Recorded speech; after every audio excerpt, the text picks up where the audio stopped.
at each of these agencies. Where do we go? Do we shelter in place or where do we go? Out to Pebble Beach? Do you know the potential safety hazard of the general pattern of press conference? As you all know, the press conference is always taken in a crowded place, and the people there come from all over the world. In that case, we can't make sure if there are any asymptomatic carriers. So this increases the risk of transmission of the new coronavirus to some extent, and the new coronavirus can survive in the air up to 3 hours.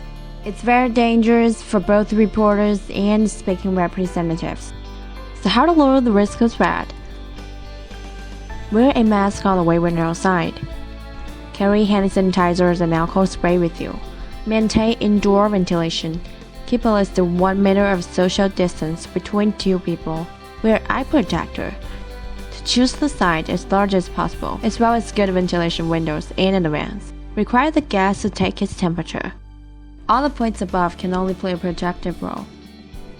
But if you want to absolutely avoid infection, you may try a new way to separate speaking representatives from journalists in separate compartments. To achieve a segregated pattern of the press conference, you need a camera, a microphone, an encoder, and a network switch. By using the encoder, one end is connected with the camera through a cable. The other end can connect to the internet through LAN. At the same time, the live video camera in the press room for journalists is also connected with another encoder through a cable.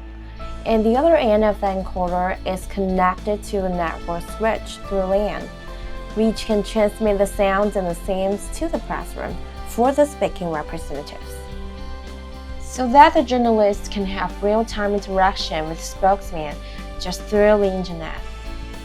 And all the journalists should keep at least 1 meter of social distance during this process.